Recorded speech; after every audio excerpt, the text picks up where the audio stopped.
Hello everyone, welcome back. It's that time once again where we are getting ready for final exams, and one of the things that I picked up on when I was marking the September exams and looking at what my kids were doing is that the Cold War was sort of very poorly answered. So what I'm going to do is I'm going to go back and we're going to do the whole Cold War again, just the main aspects, leaving out those small little itty bitty stuff in the middle. And yeah, so this presentation can be used for both grade 9 and for grade 12. But because it is a little bit more in depth than what the grade 9s are doing, and I'm not including the arms race and the space race, so it kind of gives you an overview of the Cold War, and it's focusing on the parts of the Cold War that you need to know for grade 12. So it is basically set up for grade 12s, but grade 9s can use it as well. Hopefully it is simple enough for the grade 9s to follow though. All right, so let's move along. Oh yeah, this button doesn't work. Okay, I'll do it this way. Maybe. All right, so firstly, we need to recap some of the work that we did in grade 11. So just a recap of Russian Revolution, what you need to know, because obviously the Cold War doesn't happen in isolation. Nothing we do in history happens in isolation. It's all got context, there's cause, there's effects, and all of these things kind of build on one another, which is what I kind of like about the curriculum, is that things that you do in grade 11, while it has its own focus, it does sort of lead into things that you do in grade 12. So with the Russian Revolution, you learned that Russia was backwards compared to the rest of Europe. They overthrew their monarchy and they replaced the monarchy with a communist system, becoming the world's first communist country. War communism, which was the first kind of instance of communism, was applied by Lenin during the Russian Civil War, but it was a disaster, led to widespread starvation and famine. So Lenin was basically forced to introduce the new economic policy, which kind of married communism and capitalism in a socialist system. Lenin eventually dies. He was replaced by a guy called Stalin. And at this point, you did the 5-year plans and all of that, and then you had the USSR, or the Union of Soviet Socialist Republics. They signed a non-aggression pact with Germany, but towards the end of the 1930s, 1940s, they get betrayed and Hitler attacks Russia. But Stalin was kind of anticipating that, so by 1939, they were ready for that attack.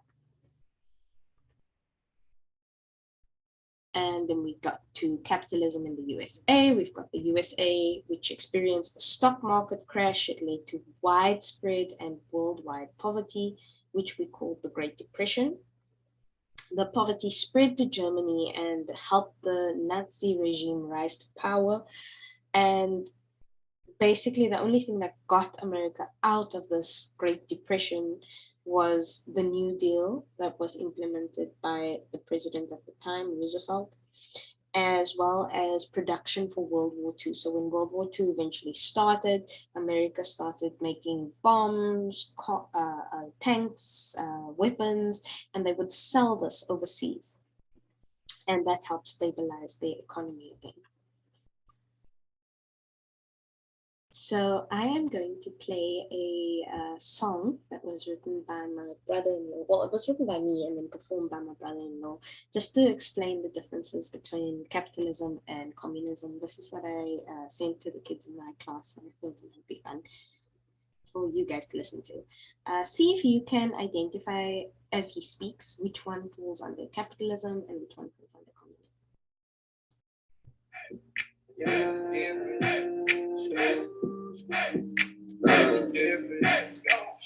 If you want to change it, if you want to change it, if you want to change it, yeah. Do we choose profiteering and private ownership, or do we choose collectivization and equality? The only person you have to convince is me. The only person you have to convince is me. Do we choose profiteering and private ownership, or do we choose collectivization and equality? The only person you have to convince is me. The only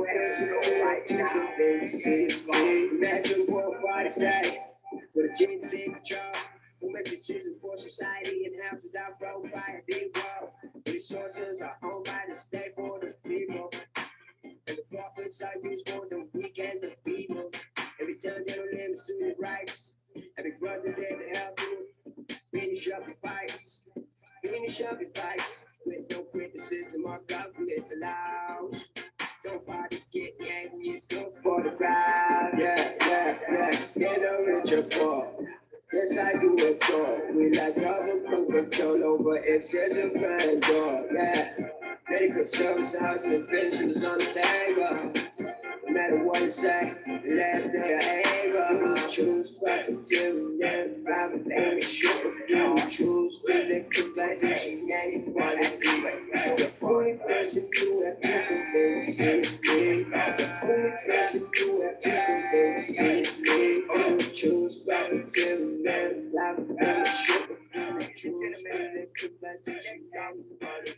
The only person you have to convince is me.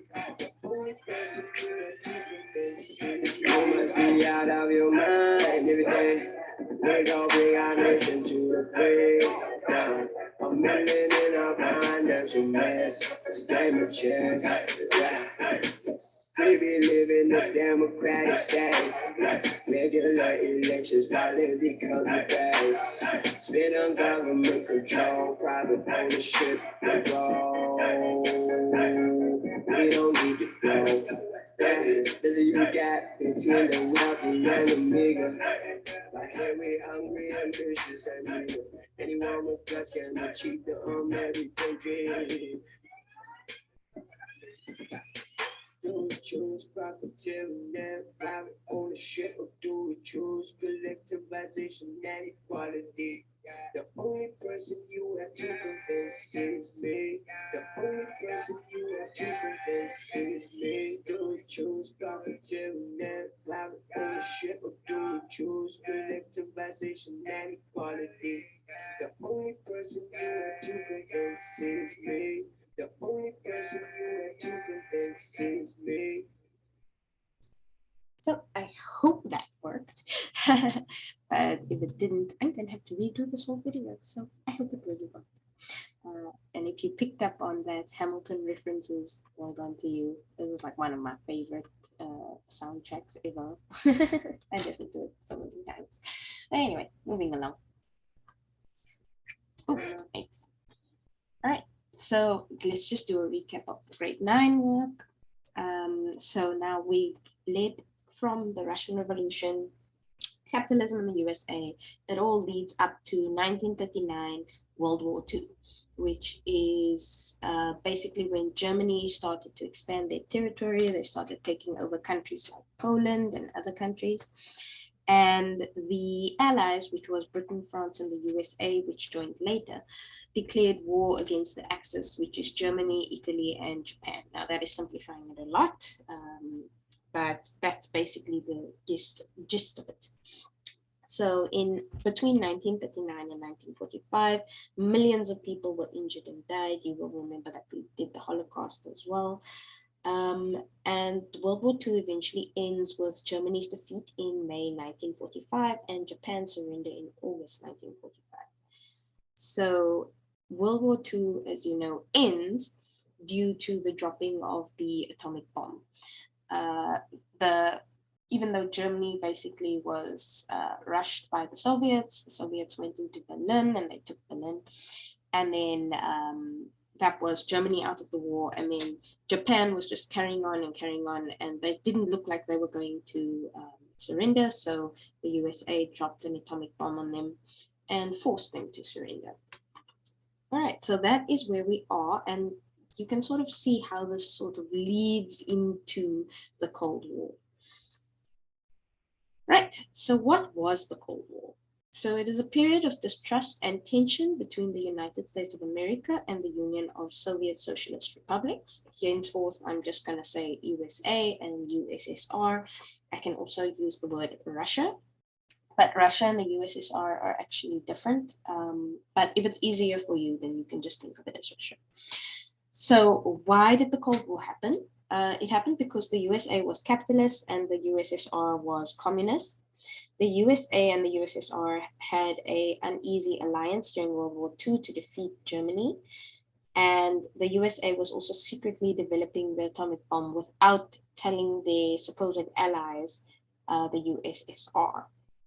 The USSR was also busy making other countries communist. For example, they annexed Poland and made Poland into a communist country. And the USA didn't like the fact that Russia was basically doing this. By 1949, both countries had nuclear weapons and both of them posed a threat to each other. So that's why we often refer to it as a Cold War, because hot war is the usual war. You know, you've got your guns, you've got your weapons, you've got your tanks. It's your Call of Duty type of war. But a Cold War means we can't use our guns. Why? Because there's this issue of brinkmanship. So you will remember in one of the previous videos I did, I will link it up above, is we went through all the different words that you'd encounter, and brinkmanship was one of it. And one of it was that they were afraid that if the one person fires a weapon or uses their nuclear weapon, the other person will retaliate. And the Cold War was all about just pushing the other person to that point. Like, I don't want to be the first one to fire a weapon, but if you do it, I'm going to respond. So the term that we use to refer to this is called MAD. So mutually assured destruction. If I fight you, you will destroy me. And we'll both get killed. So it's a Cold War because the USA and the USSR want to avoid mutually assured destruction.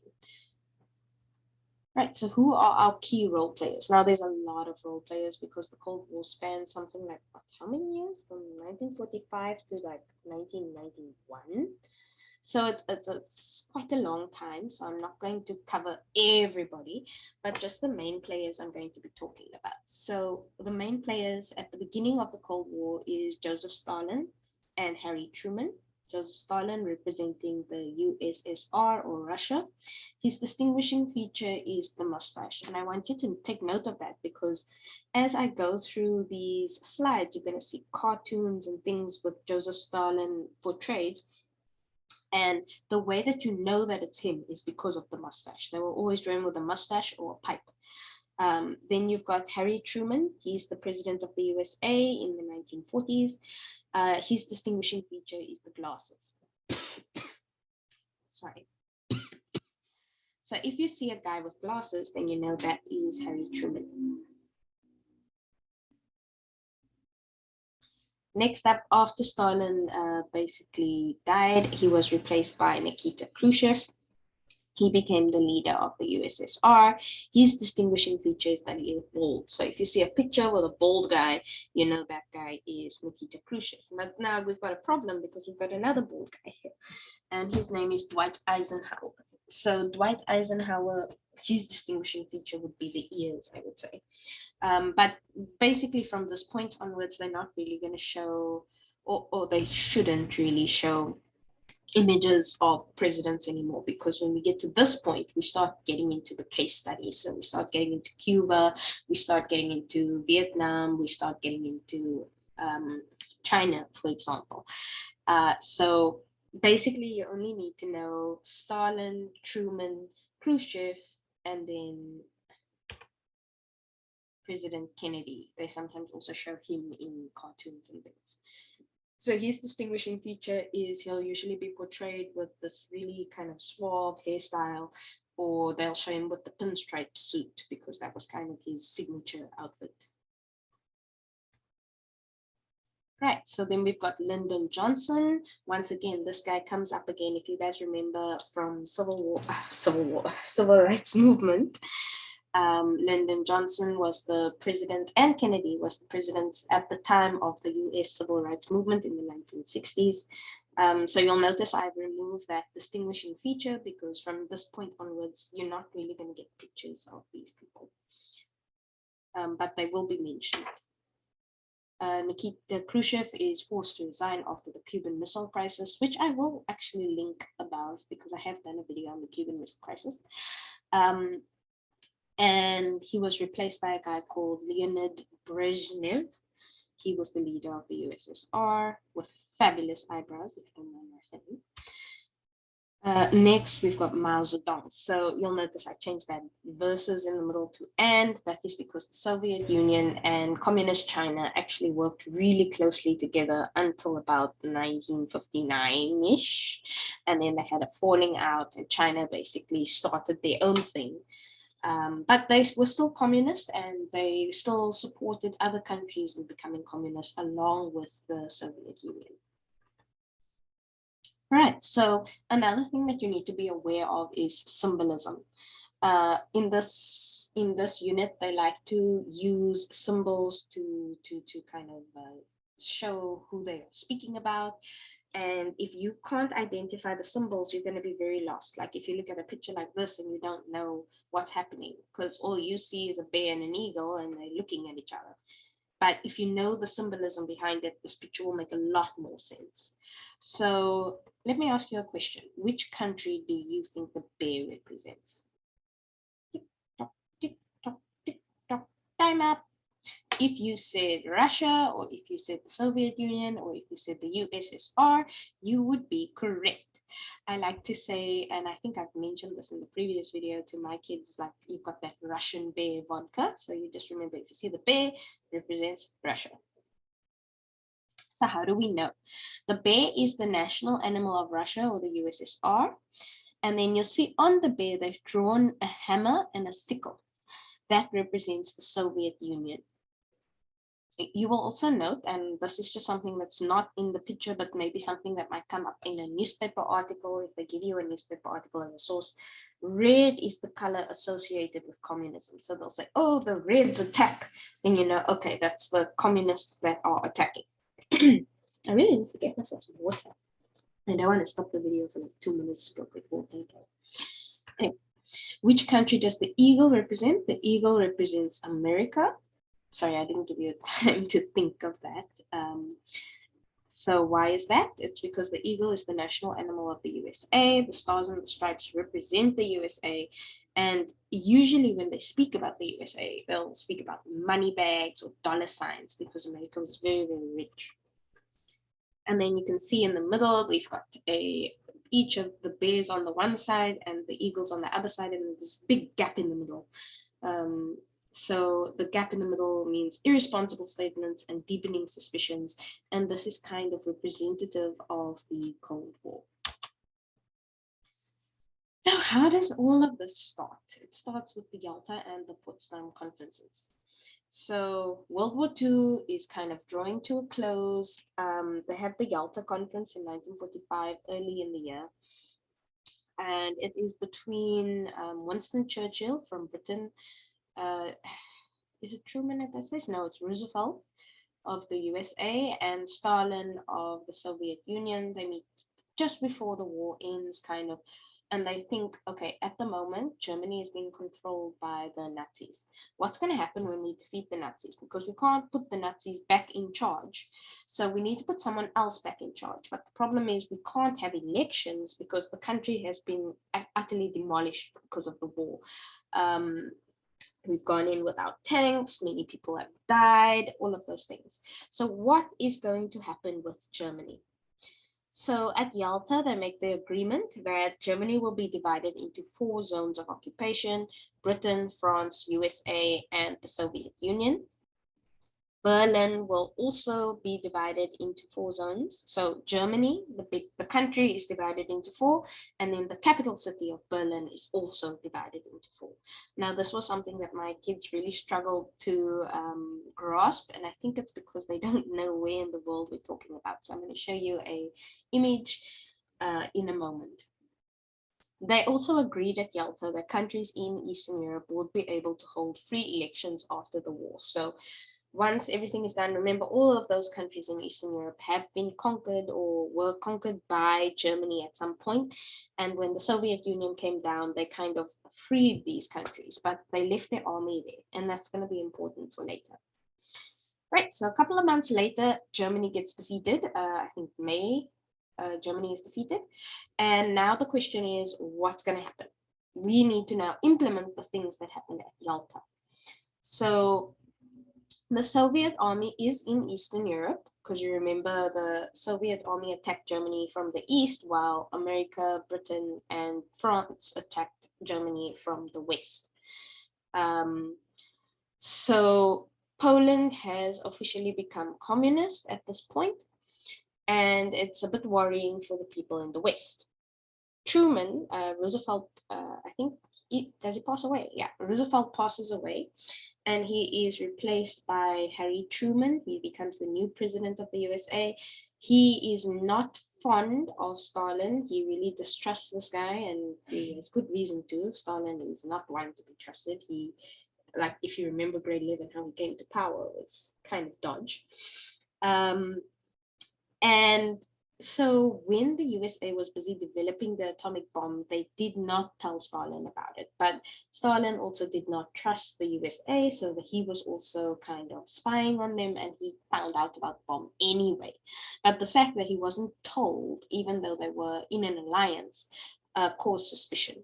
So the Potsdam Conference was dominated with suspicion between Stalin and Truman, and it became very difficult to implement the agreements that were made at Yalta. So this is the Allied occupation of Germany and Berlin. So you'll see this area here, it's in Europe. We can see that that whole area used to be Germany, used to be Austria, and it has basically been taken over by the British, the French, and the Americans, right? And then you can see in the red, remember I told you red represents communism, the Soviets have taken over the East. So why did they do this kind of division? Because during World War II, the British, the French, and the Americans were attacking from the West, while the Soviets were attacking from the East. You'll see that the capital city of Berlin has also been divided. It's this little section here. Oop, you see it there. And now we'll zoom in on that a little bit. So let me just clear this up. All right, and let's go have a look. How does it look now? So this is Berlin. This is the capital city of Germany in 1945. It says 1949 to 1990, but this is basically what happened. The French, the British, and the Americans had a section of Berlin each, and East Berlin was completely controlled by the Soviet Union. So just like we've got half of Germany divided, we've also got half of Berlin divided as well. And you'll see later on America, Britain, and France basically combine their section. They combine both their side of Germany, which they call West Germany, and they combine their side of Berlin, which they call West Berlin. They also have an actual name for it. What is it called? It comes up later. But they basically then combine all of their resources, and that part of Berlin is capitalist and that part of Germany is also capitalist. However, the side that is controlled by the Soviets becomes communist, and the side of Berlin that is controlled by the Soviets is also communist. So what are the spheres of influence? So both the USA and the Soviet Union wanted to expand their influence, control, and ideology throughout Europe. So they wanted the whole of Europe either to be capitalist or communist. So you can see this is already going to cause a problem, because USA wants everyone to be capitalist, Russia or Soviet Union wants everyone to be communist. The communist Soviet Union decides to annex or take over Poland in 1945, and they use their army to persuade people to vote for the communist-friendly governments in Hungary, Bulgaria, Romania, and East Germany. So you are going in line to vote, because you remember they made that agreement at Yalta. There's going to be free and fair elections. And right, so now you are living in Poland, or you are living in Czechoslovakia or Hungary or Romania or Bulgaria, and you're like, yeah, I'm finally going to get the chance to vote. And then you go up to the ballot box and there's a guy with a big gun there. And he's a Soviet Union soldier, and he's looking at you, hello. And you're like, oh, I guess I have to vote for them, because if I don't vote for them, what's going to happen to me? So many people in Hungary, Bulgaria, Romania, and East Germany voted for communist governments. But I think it's maybe just a coincidence that the Soviet army was in the country at the time. Who knows? But anyway, these countries become known as satellite states. Why? Because if you think of a satellite, right, that's this little thing that orbits the Earth. So a satellite is a small thing that orbits a big thing. So a satellite state would be these small kind of countries, not that they're small, but they're smaller than the Soviet Union, that kind of form a sort of buffer zone between the Soviet Union and the west of Europe, right? And they become satellite states. They're very much influenced by what's happening in the Soviet Union. The idea is if a war was to break out, it's not like America would, for example, have a clear path just to go to Russia and just destroy them. They first have to fight through all of these satellite states before they can get to Russia. That was the idea behind them. There was also a violent communist-backed overthrow of government. So in places where people didn't vote for communism, there were coups d'etats. So where the government that was voted in is basically forced out, which confirmed the Western suspicions that the Soviet Union is trying to expand their power. So this is often called expansionism. They'll speak about Soviet expansionism was one of the causes of the Cold War, is that the Soviets were trying to make more and more and more countries communist. And the West didn't like that. Winston Churchill, who was Prime Minister of the British Empire at the time, or the British UK United Kingdom, I guess they weren't the empire anymore, declared that an iron curtain had descended across Europe. Now, he's not talking about the physical iron curtain, but he's talking about this imaginary barrier between countries that are communist and countries that are capitalist. So we often refer to them as the Eastern Bloc and the Western Bloc. The Eastern Bloc being the communist side and the Western Bloc being the capitalist side. I just wanted to take note of where Greece is and what color Greece is as well. So you'll see countries that are controlled by the USSR, they're portrayed as dark gray or light gray. And then countries that are kind of neutral or not aligned to them are in the sort of very, very light gray. And you'll see that Greece is not dark gray.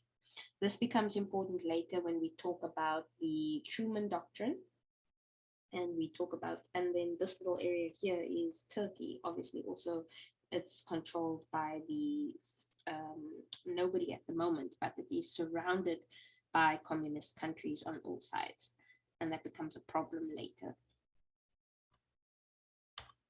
All right, so let's have a look at this cartoon over there. You will see that we've got a guy with a mustache, and he's got this little flag. Like, have you heard of the game Capture the Flag? And it's got this hammer and the sickle on. And he's busy planting his flag wherever he wants to. You'll see that the dark color there, the black, that represents Soviet Russia. You'll see that the, what would you call that? Like a check pattern shows countries in Soviet political and economic and strategic bloc. And then you've got the what would you call that? Like a hash sign. Well, it's like a sideways line, and it shows countries that with communist or communist influenced governments. And then we've got the white, which shows countries under strong Soviet political pressure. So that means they're not communist, but they're under a lot of pressure to become communist. And then you've got a question mark, which is a country that hasn't really decided what side they want to be on. You can see here that Greece, like I mentioned before, it's white, surrounded by communist countries on all sides. And then you'll see Turkey as well, surrounded by Bulgaria, surrounded by Russia, and then you've got the Black Sea in the middle. So you'll see later why I'm kind of drawing your attention to this Greece and Turkey situation. So let's have a look at the cartoon analysis. What do we have to do if we come into the exam and they give us a cartoon like this? Firstly, identify characters in the cartoon. Firstly, who is the man with the mustache? Ding, ding, ding, ding. Stalin. What is he doing? He's busy making countries communist. We know this because he's planting his flag with the communist symbol into different countries. And this little key on the side tells us that this country's become communist. What is the message of the cartoon? Is that Stalin is busy expanding the communist ways. He's busy taking over other countries. He's busy making other countries communist. All right, so this theory of if one country becomes communist, then all the countries around them will also become communist. It has a name, and we call it the domino theory. Now, many of you are familiar with dominoes. We play it for fun. And sometimes if you have nobody to play against, what you'll do is you'll line up all the dominoes and then you'll knock one over, and then they will knock all the other dominoes over, right? Everyone's familiar with that, right? You can see it going there. And America kind of had this fear that if one country falls to communism, then that means all the other countries would fall to communism. So remember what I said earlier about Greece and Turkey. You can see that Greece is completely surrounded by communist countries like Yugoslavia, Bulgaria, and Albania, which means that if Greece becomes communist, it's going to be very easy for them because of the countries that are surrounding them. Now, America was fearful. If Greece becomes communist, what's going to happen? Oh no, now Turkey is surrounded. And then we've got Greece becoming communist, and then that means Turkey is also going to become communist. So what does America want to do? They want to stop that from happening. So in order to stop this sort of domino theory or domino effect, they need to protect Greece, and by doing so, they will protect Turkey. So what happens during the Cold War? This is more or less how the world looks like. In the previous video, I've also shown a slide like this. You've got the Western Bloc, which is capitalist, and they are depicted in blue. So they align themselves with the USA. They align themselves with capitalism and democracy. Then you've got the Eastern Bloc, which is, like I remember I told you, red represents communism. They are communist, socialist, and authoritarian, meaning we don't have democracy in the Eastern Bloc. Then you've got green, which is non-aligned, people that didn't choose whether to be capitalist or communist. They kind of stayed out of it. Pardon me.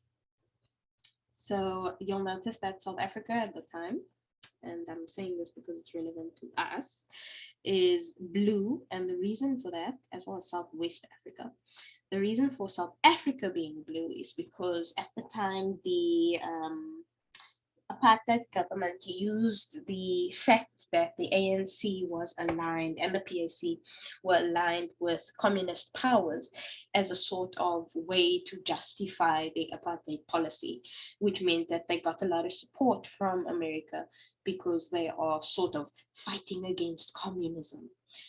So you can see that the Cold War actually had a very big effect. It wasn't just between America and Russia, it was actually between capitalism and communism, and it affected the whole world.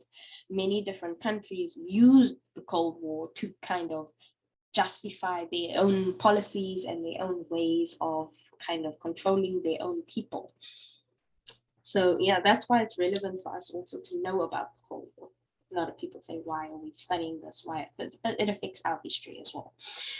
So you've got your key terms. We've got the superpower, which is a country that is militarily and economically very, very powerful. And during the Cold War, we only really had two. Later on, we had the third one, which was China. But in the Cold War, it was mainly America and Russia that were the superpowers, the Soviet Union. The satellite state is a country that is controlled by a superpower. So you see America kind of has Canada on their side. They've got most of Western Europe on their side. They've got Turkey on their side and some of the Middle East as well. Meanwhile, you've got the Soviet Union, Eastern Europe, China, this area here being Vietnam. And these countries that are not part of the Soviet Union, but they are aligned, they are called satellite states. The idea is if a war breaks out, each one has their sides. Right, so the USA in the past had a policy that they called isolationism. They tried not to get involved in things that were happening on the other side of the world. But with the Cold War, they came up with a new policy called containment. So as you can see here, I've got a picture of a container, and I'll ask you the question, what is the purpose of a container? So the purpose of a container is to contain, to keep things in one place. You will remember that earlier we spoke about the domino theory, the fact that if one country becomes communist, then all the other countries are going to become communist. So the USA wanted to contain or stop the spread of communism, which is what they call their policy of containment. They would support any country that was threatened by communism with money and military assistance. So you're either going to you go to America, you say, help, help, the communists are fighting, and then they'll give you money, or they'll send military advisors, or they'll send tanks, or they'll send weapons, or whatever you need. The two policies of the containment was the Truman Doctrine and the Marshall Plan. So let's have a look here. What do we see? So I tested this on my husband, and what he told me was, okay, what we've got here, we have got a hospital. That was what he said. And then we've got a war. That was what he said for this. And then we've got casino chips. So let's outline what I was trying to show. So this was supposed to be like first aid, right? So what do we do? Hospital, first aid, it's kind of close. What are we talking about first aid? Like if you get hurt, you go to the hospital, you get first aid, someone helps you. And that is what I'm trying to show with this symbol. This symbol represents the aid that the American government was giving other countries that were threatened by communism. Then we had war or fighting, and the USA would basically help people by sending weapons, sending military advisors, sending anything they basically needed to fight against communism. And the last way the USA helped was by sending in money. So husband said casino chips, it was a little bit off, but I guess a casino chip represents money. So if they didn't send you aid, if they didn't send you military help, then they would send you money. And that is the Truman Doctrine. So the Truman Doctrine is established in 1947. And before I read out what that says, let's have a look at the picture. We can see that there is a bird. And if you are familiar with birds, you'll see that this bird is a vulture. Vultures are often symbolized as bringers of death, right? And then on the vulture, they've written the word communism. The vulture has a little basket or a little blanket, and inside the blanket is a baby with a wrench. And the baby is called chaos. So what does this mean? This means that communism is going to bring chaos. And where is this bird taking this chaos? It's taking it to Western Europe. Then you've got a little car here, which says Dr. U.S. Congress. And the speeding lines indicate that they are kind of in a rush. They want to get to Western Europe before communism and chaos arrives. You'll see at the top, it says, step on it, Doc. Come on, be faster. You have to do something before this happens. So let's now just jump back to the Truman Doctrine. Civil war in Greece broke out between communist-led guerrillas. So when we speak about guerrillas, we're not talking about, ooh, I'm a guerrilla. We're talking about people that fought, they're soldiers, but they're not the traditional type of soldier. So they don't march in formation or anything like that. They kind of hit and run. So civil war in Greece broke out between communist-led guerrillas and the Greek government. So this makes America very, very nervous because remember, Greece at this point is not communist, but they are surrounded by communists. And America is very afraid that if these guerrillas win, they are going to make Greece into another communist country.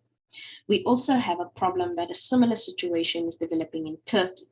Now, if Greece becomes communist, it's going to make it much easier for the guerrillas in Turkey to make Turkey communist.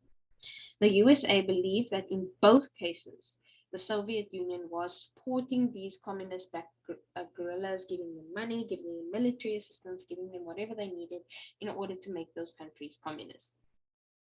So the USA changed from their policy of isolationism, and they say that they are going to send money, military equipment, and advice to any country that was threatened by a communist takeover. The Truman Doctrine was the basis of American policy during the Cold War. And if you basically have done Vietnam, you will see that this is exactly what the USA did in Vietnam. They sent money, they sent military equipment, and they sent advice to the South Vietnamese people. The USA sent aid to Greek and Turkish governments, and this helped them defeat the communist guerrillas, and thus Greece and Turkey remained capitalist. This is important because it shows that the Truman Doctrine was successful in doing what it was trying to do, which was to stop countries from becoming communist. So I often made the link between a doctor that helps, doctor that heals, and the doctrine. I know it's not the same kind of etymology, but you can kind of make that distinction. So what is the Truman Doctrine? It's America helping out any country that is threatened by communists, like a doctor would help someone that is threatened by germs. All right. Next, we've got the Marshall Plan. Now, the Marshall Plan is nice and easy compared to the Truman Doctrine. It's just one thing. And what do we see? We see a treasure chest. And in the treasure chest, we've got money.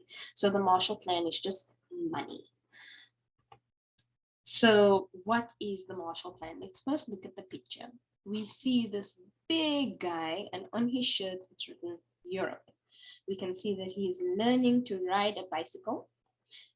You see that he's on his way to self-support, and at the back of his bicycle, he's got this Marshall Plan flag. You've got the American taxpayer running alongside him, telling him to keep pedaling, hoping that one day he'll be able to pedal by himself, and then he doesn't need the American taxpayer anymore. So that is what the Marshall Plan was all about. It was implemented in 1948, and now you may get confused because when you hear about martial law and martial whatever, you think usually this is about warfare. Now, in this case, this is just the guy's name. So his name is George Marshall. He's the USA Secretary of State. And he notes that in Europe, a lot of Europe has been utterly demolished because of World War II. And many people in Europe were suffering. They also had to pay back because they borrowed a lot of money from America. They bought a lot of things from America. And now they must pay it back because the war's over. And they just don't have money anymore. So the USA decided they're going to provide economic aid because they want to rebuild post-war European economies. Now, the USA never does something just to be nice. It might be very, very nice if the USA just goes there and helps out and expects nothing in return. However, this Marshall Plan aid was actually meant to kind of allow the USA to extend their influence in Western Europe. It's like, oh, I can't betray the USA. Look how much they've helped me, you know? So between 1948 and 1952, the USA gave $17 billion. And now you need to imagine, adjusted for inflation, how much money that would be. It's a lot of money. And that is given to Western Europe, and it's offered to any country in Western Europe, not just capitalist countries, but communist countries as well. They want to help Europe rebuild their economy so that Europe can eventually take over by themselves. And the purpose was to bring about economic recovery, and it was very successful. All the countries that took Marshall Plan aid ended up within about 5 years basically taking care of themselves afterwards. The thing is, Stalin wasn't really happy with this. He was very suspicious. You know, America never does anything for nothing. So he saw it as dollar diplomacy. You are buying the love of these countries. So he would not allow any of the satellite states to accept Marshall Plan aid, and therefore it increased divisions between Western and Eastern Europe. Because now you've got the Western Europe that's doing so well because of all this money that's being invested, but you've got Eastern Europe that is basically suffering and struggling. And we can see that in this little picture here. We can see that the Marshall Plan guy's got a tractor and he's busy plowing his field or whatever with his tractor. And then on the other side of the fence, you've got, so you see the man with the mustache. Who did I tell you? Stalin. You can see that his people are wearing rags. They are doing everything by hand compared to this guy that has a tractor, and it's called Marshall-Stalin plan. And he says it's the same thing without mechanical problems. So you don't have to worry about the mechanical problems because you don't have any machines. But the problem is it's hard labor instead. So Stalin's response to the Marshall Plan is basically to set up his own kind of version of it, called the Marshall-Stalin Plan or Common Forum. That's going to unite all the communist parties of Eastern Europe, and everyone that is independent gets replaced by people that are loyal to Stalin. So that is how he strengthens the kind of Eastern zone. He also introduces Comecon, which is the Council for Mutual Economic Aid. That was basically his version of the Marshall Plan, where all of the Eastern European countries basically help each other out instead of the Soviet Union just giving you all this money. We are all going to help each other. That's the Council for Mutual Economic Aid. Everyone's helping everyone else. Very communist in its way of doing things. So this is how this question might be asked in the exam. If you study source 1b and 1c, you can explain how the information in source 1b differs or is different from the evidence in source 1c regarding the assistance given to Europe by the US government. So you'll see it's 2 times 2, which gives us 4. So it's 2 things for 2 marks each, giving us 4 marks. So at the end of the day, when you answer this question, you're writing about 4 or 5 lines. Let's have a look at source 1b. The source below is part of a speech that George Marshall, the Secretary of State of the United States of America, delivered at Harvard University on the 5th of June, 1947. It focuses on the USA's intention to provide financial aid to European countries. So George Marshall says, it is logical that the United States should do whatever it is able to do to assist in the return of normal economic health in the world, without which there can be no political stability and no assured peace. Our policy is not directed against any country or doctrine, but against hunger, poverty, desperation, and chaos.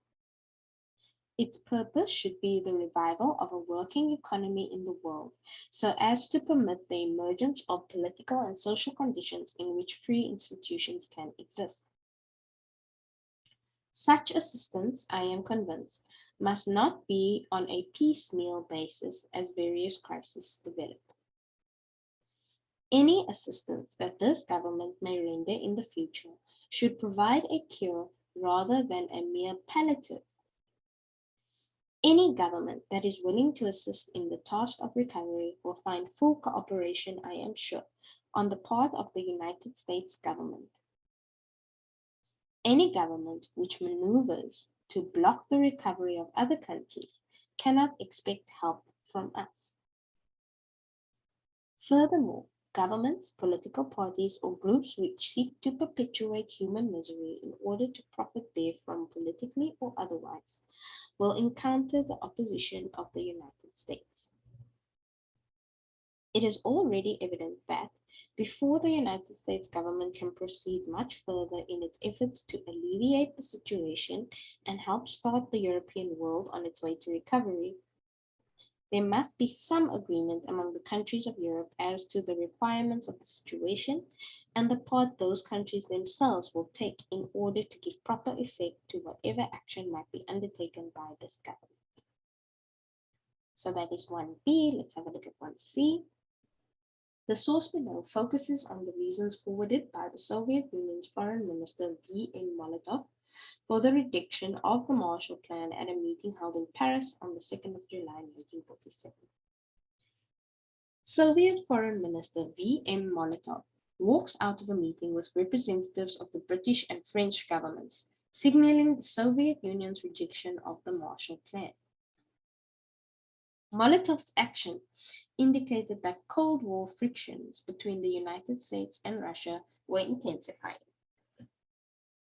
The Soviet reaction to Marshall's speech was a stony silence. However, Foreign Minister Molotov agreed to a meeting on 27 June 1947 with his British and French counterparts to discuss the European reaction to the American offer. Molotov immediately made clear the Soviet objections to the Marshall Plan. First, It would not include economic assistance to Germany, and the Russians could not tolerate such aid. It would include economic assistance to Germany, and the Russians could not tolerate such aid to the enemy that had so recently devastated the Soviet Union. Second, Molotov was adamant in demanding that the Soviet Union have complete control and freedom of action over any Marshall Plan funds Germany might receive. Finally, the foreign minister wanted to know precisely how much money the United States would give to each nation. When it became clear that the French and the British representatives did not share his objections, Molotov stormed out of the meeting on the 2nd of July 1947. From the Soviet perspective, its refusal to participate in the Marshall Plan indicated its desire to remain free from American economic imperialism and domination.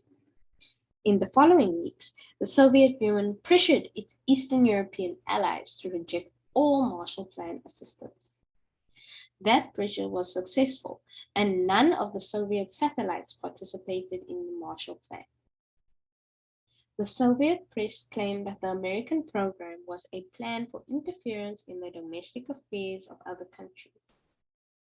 The United States ignored the Soviet action and in 1948 officially established the Marshall Plan and began providing funds to other European nations.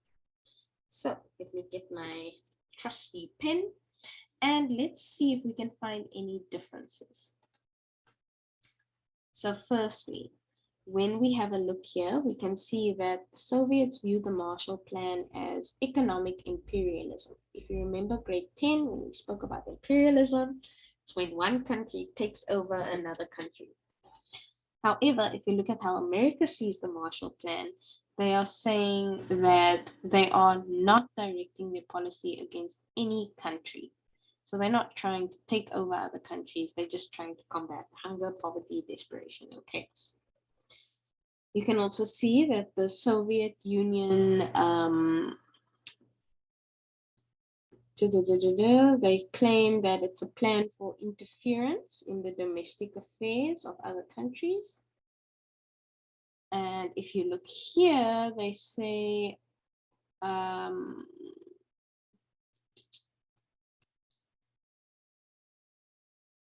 must be agreement among countries of Europe.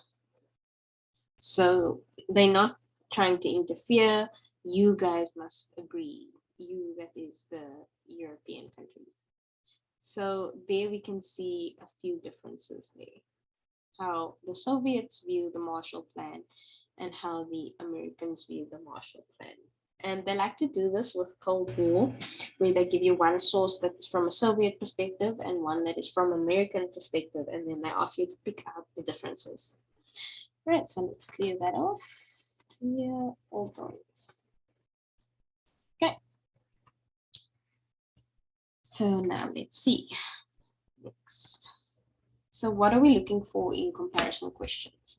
We are looking for things that are the same in the sources. So if they ask you for similarities, you look for something that's the same, a word, an idea, an image. Or you're looking for something that's different. Who wrote the source? Why did they write it? When you answer this question, please answer it as follows. You say in source 1, whatever, it says this, and in source 1c, it supports this by saying that, whatever. So that's if they're asking you for similarities. You can also say, if they ask you for similarities, that both sources say that, right? And in the third place, if you asking for differences, you're going to write in source 1b, it says this, and in source 1c, it's contradicted because it shows that. Okay. So what's going to make it easier for you is if you underline the comparison so that the marker can see what two things you are comparing. You need to show a link between the two sources, which is very difficult to do. This is one of the questions that's very poorly answered in the exam. So this is an example of possible answers. Note that each comparison is worth 2 marks. So when we see 2 times 2, that means we need to make 2 comparisons for 2 marks each. In source 1b, the US planned to assist in the return of normal economic health in the world, whereas in source 1c, Molotov regarded US intervention as American economic imperialism and domination. Then in 1b, the US implemented the Marshall Plan to revive a working economy in the world, whereas in 1c, Molotov viewed it as interference. You could have also said in source 1b, the US expected the Marshall Plan to be applied to all of Europe, whereas in 1c, Eastern European countries were pressured to reject the Marshall Plan. All right, so now we move on to the Berlin crisis, where Berlin sort of becomes the center of Cold War tensions. Where is Berlin? Capital city of Germany. So I know it's very difficult to see here because of what's been cut off here at the top, but this is supposed to be a bear. You can see the bear has blood on his claws and he's kind of holding in the city. We know the city is Berlin. We can see a French flag, an American flag, and a British flag. So without even knowing anything about the Berlin crisis, we know that the Russian bear is busy blocking off Berlin, right? He's got a struggle cuddle going on here. So Berlin crisis, what happens? Why Berlin? Berlin is the capital city of Germany. It's deep within the Soviet zone of Germany as well.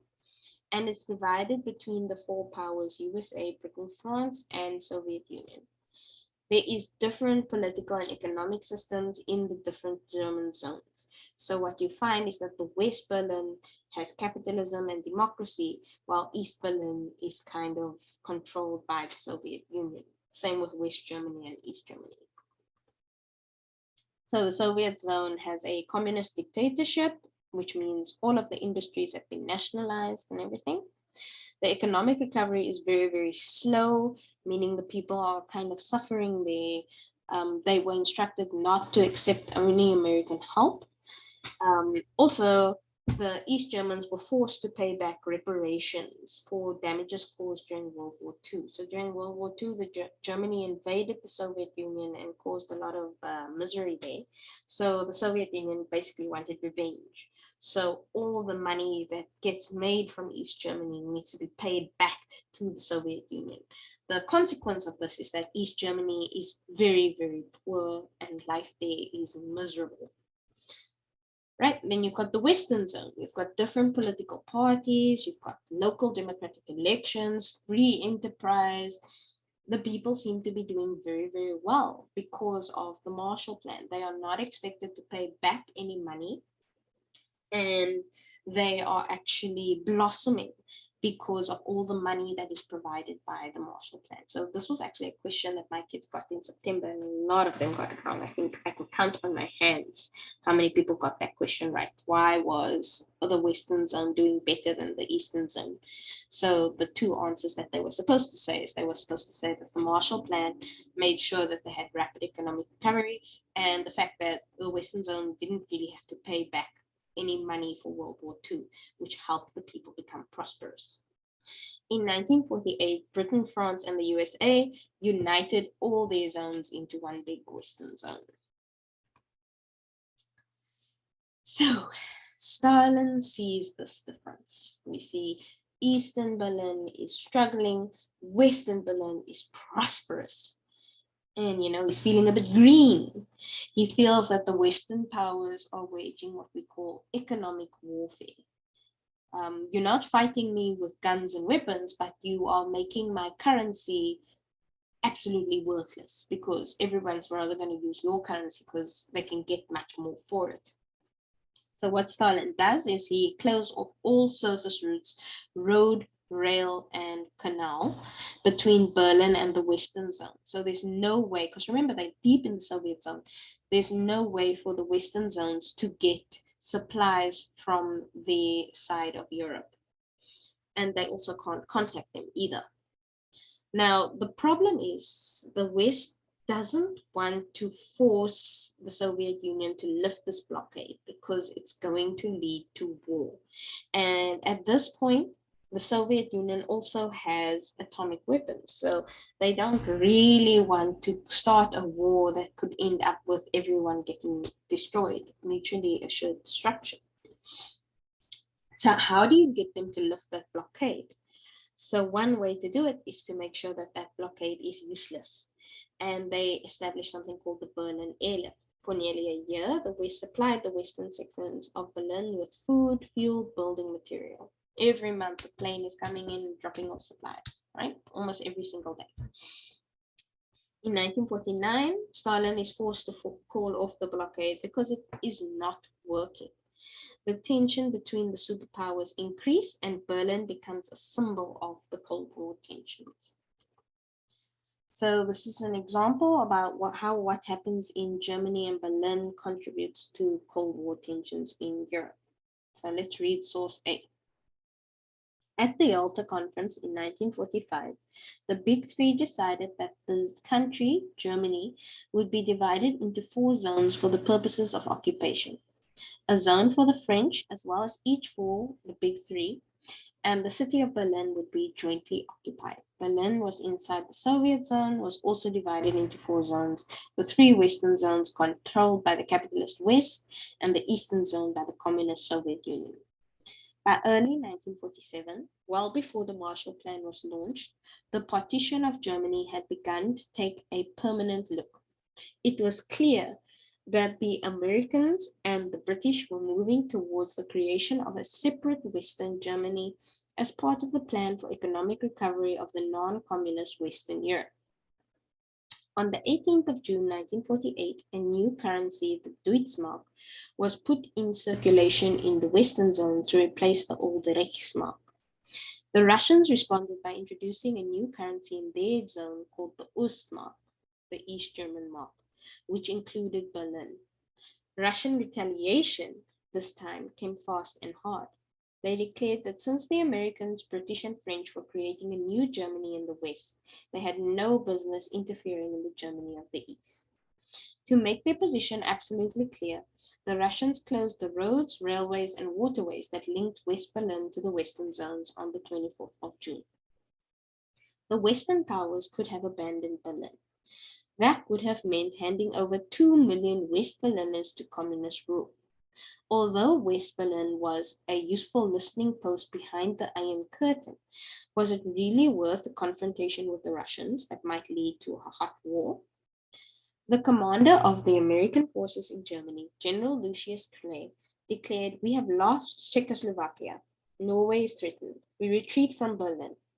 When Berlin falls, Western Germany will be next, and then, presumably, the rest of Western Europe. Remember the dominoes?" Harry Truman, the man whose doctrine demanded that no ground should be given to the communists, summed up the American position without wasting words.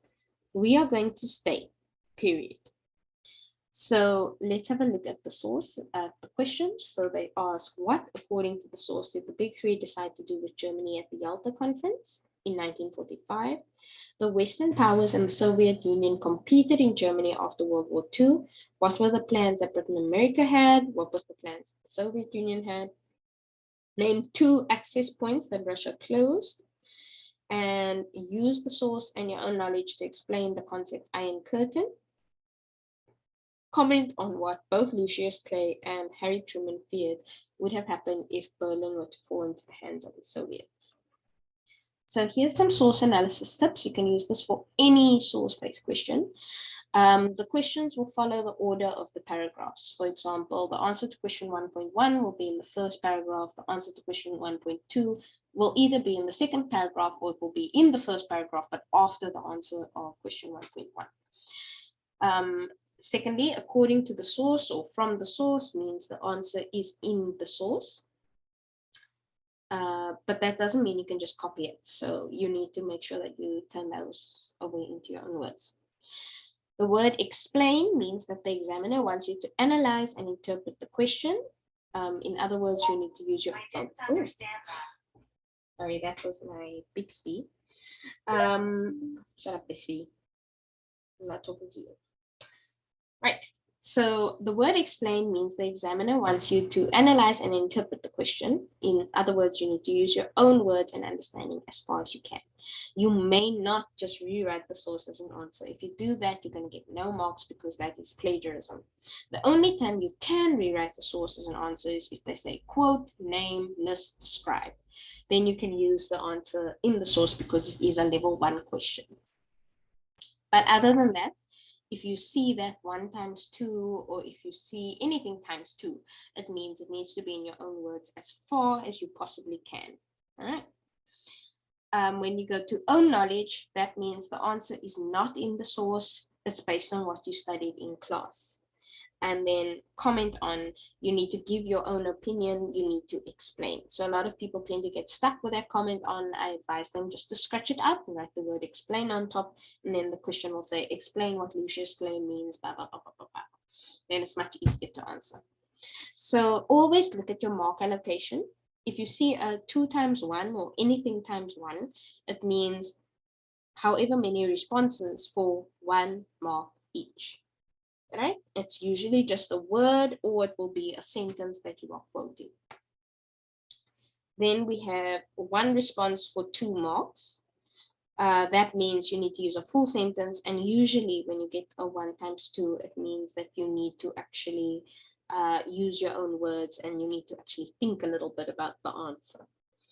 If you see a 2 times 2, those are your more in-depth answers. You need to give 2 responses for 2 marks each, which means at minimum you need to have about 2 full sentences here.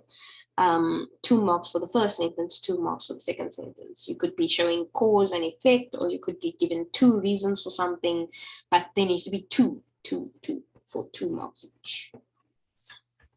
Right, so this is how your source should look.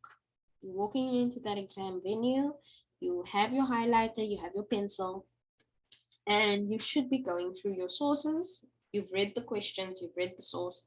Now we can look for the answers. First thing is, use your highlighter and your pen to find the important information. So you can see that I've highlighted the big 3 decided that Germany would be divided into 4 zones of occupation. The city of Berlin would be jointly occupied. Then you see I've highlighted the creation of a separate West Germany. You'll see a new currency was put into circulation. You can see that the new currency was put into circulation in East Germany as well. You'll see that they had no business interfering in Germany of the East. Roads and railways and waterways were closed. The Iron Curtain has been highlighted. When Berlin falls, Western Germany will be next. Remember the dominoes, because I remember the term domino theory. So I know when they talk about dominoes, I'm going to highlight that. On the ground, no ground should be given to the communists, right? So you'll see I've also circled big 3. I've circled America, British, Russian, roads, railroads, Iron Curtain, and then the 2 reasons. Identify the key words in the question. So all of those things that have the circles are the key words in the questions. And I'm looking for those words in the source. So you'll see in question 1.1.1, just like I told you, they speak about the big 3. And if I look here, it talks about the big 3 as well. So I know that the answer will be here. We also see it's 2 times 1, which means I need to write 2 things. So how do I know what are the 2 things? It's going to be linked by an and. So you can see here is, let me just take a little drawing here. There's the and, right? So that means this is the first thing and that is the second thing. All right. So many people think, oh, I've written a lot here. This must be everything. But you'll see that the and actually indicates this is thing 1 and that is thing 2. Then we want to see what Britain and America put in place. So where do I see Britain and America? They speak about them here. Americans and British wanted to create a separate Western Germany. So that's one thing we can write. We can also say that they implemented a new currency in the Western zones. So I can either say that they wanted to create a separate Western Germany or that they implemented a new currency.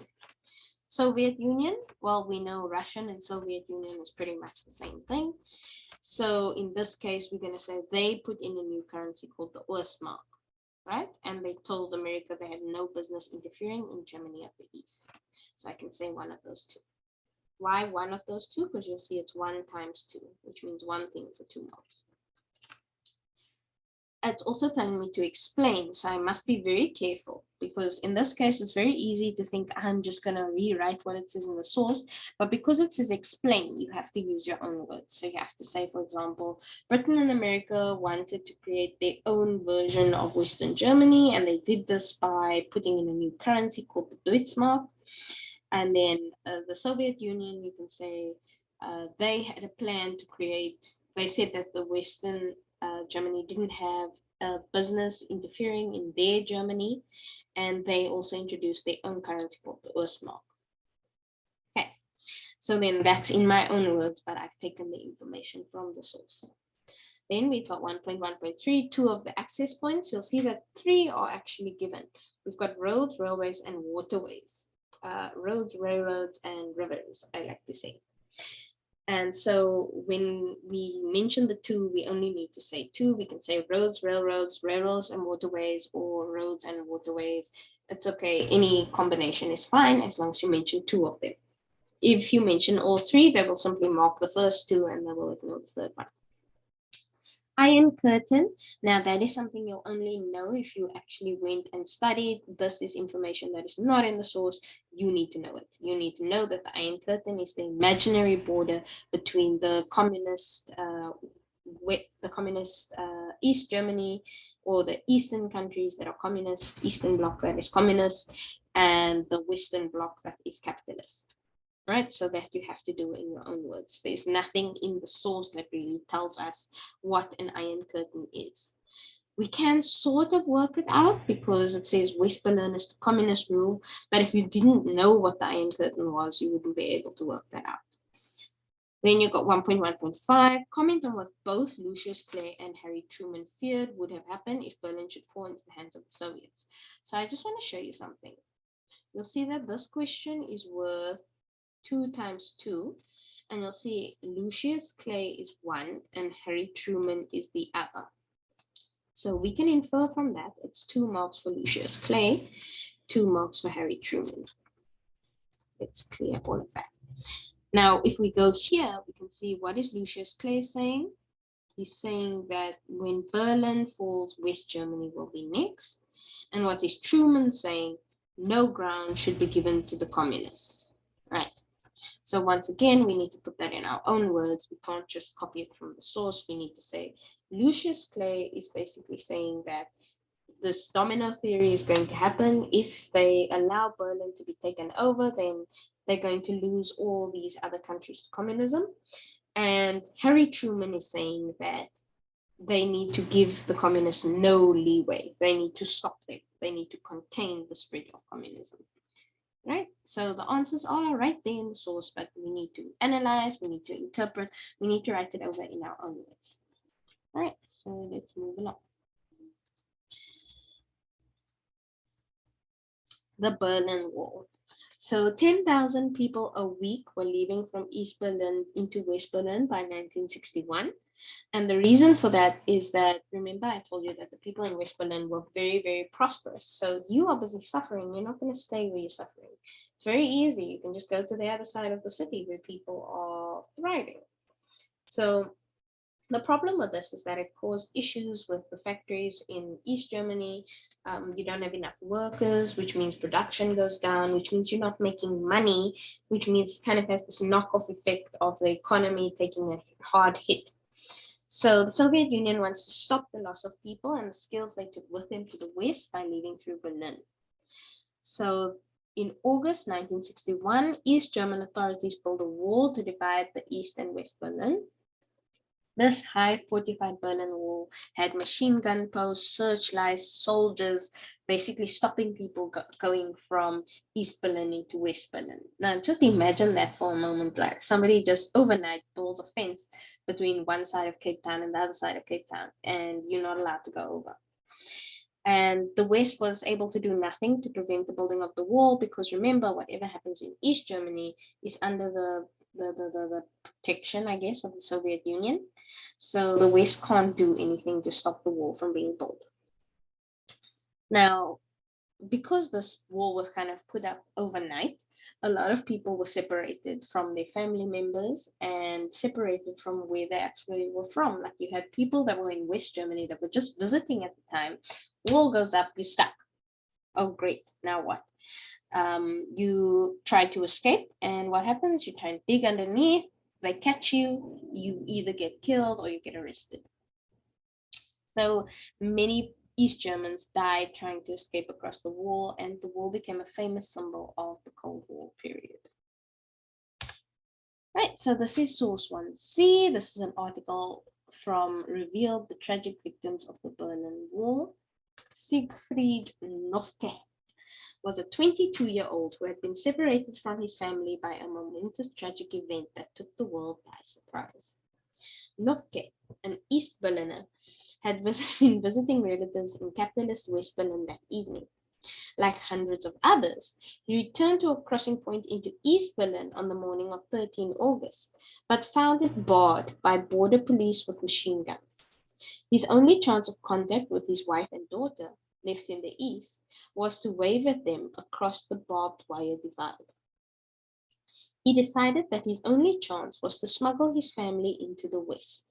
He joined a group that had started to dig a tunnel from West Berlin's Sebastianstrasse into the rundown district of Kreuzberg that aimed to break through under the wall into the East Berlin's Heinrich-Heine-Strasse, a distance of some 200 yards. On the morning of 28 June 1962, the tunnel diggers had almost reached their goal. Less than a yard of earth separated them from the cellar in a house in the East Berlin street. But when Nofke and his team broke through, they were met by East Germany's notorious Stasi secret police. Nofke, one of the first out, was instantly machine gunned to death. His colleagues were arrested and put on trial for anti-state provocation. Unbeknownst to the tunnel diggers, Jürgen Henny, a Stasi mole, had joined the group early on and had kept East Berlin authorities fully informed of their activities. Nofke's wife was jailed in East Germany for anti-communist conspiracy. So if we have a look at the kind of questions, it says, how did Siegfried Nofke become separated from his family? Now, I got this in an exam. I gave it to them in September, and the answers I got. If you write a momentous tragic event, you would be wrong. So a lot of people, they like use that technique that I taught where, okay, separated, and then here it says separated, and then they didn't use their brain after that. So when we speak about the momentous tragic event, what are we actually referring to? We're referring to the building of the Berlin Wall, right? So you can see how did he become separated? He found that this section to that section is actually how he became separated. A momentous tragic event is just talking about what happens here. So yeah, just showing you that because a lot of my kids made that mistake. So remember, just because I'm teaching you these techniques doesn't mean you can just turn your brain off and not think. So remember to keep that brain turned on. 1.3.2, briefly explain the usefulness of source 1C to a historian researching the impact of the Berlin Wall on the East German people. Now, usefulness is also a question that is very poorly answered. How are we going to answer that? Firstly, we need to ask the questions who, what, when, what, where, why. Whoopsie, that's supposed to be where. I'm dumb. I'll fix that in post. Who, what, when, where, and why, and how. So because they're asking about the impact of the Berlin Wall on the East German people, who and when is not really important. What I'm talking about is going to be how does it impact the people. So I can't use who and when for this question. I can use what happened to the people. They were separated from their families and the soldiers were very cruel. It also tells me how and why. It describes how they were killed. One of my kids wrote he was machine gunned to death, and I marked that correct. and they were arrested. That's another point that we can say for trying to cross the Berlin Wall. All right, so that's how you would answer a question on usefulness. Let's go to the next slide. Right, so the paragraph question.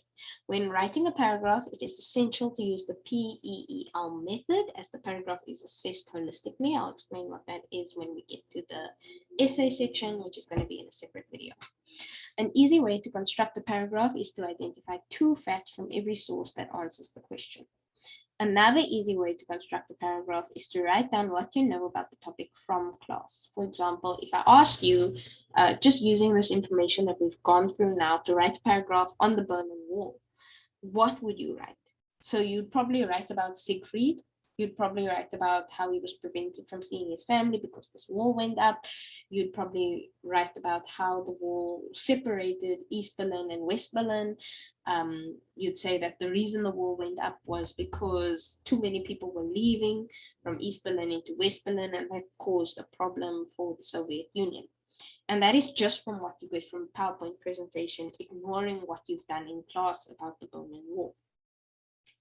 Now, if you want to make sure you get all 8 marks for your paragraph question, you need to include at least 7 facts from the sources and at least 1 fact from your own knowledge. So if you're just taking information from the sources and you've got nothing from your own knowledge, you probably won't get an 8 out of 8. So just be aware of that.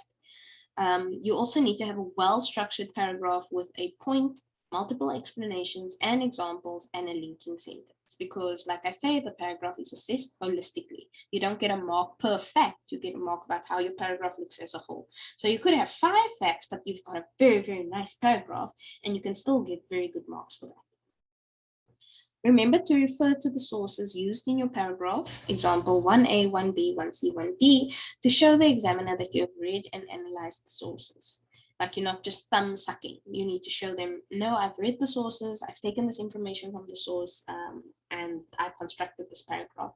Like, I remember when I was at school, we used to do source-based essays. So back in the day, and in that source-based essay, people actually did really, really badly.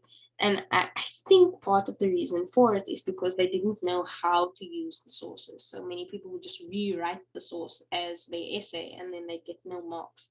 So what you'd have to do is you'd have to write something from the source, explain it, write another thing from the source, and explain it. And that is how you got your marks for your source-based essay. So I see that has been phased out for a long time now. But this is basically what you're doing in this paragraph question. You're taking information from the source and explaining it, showing your own knowledge, your own insight, your own interpretation.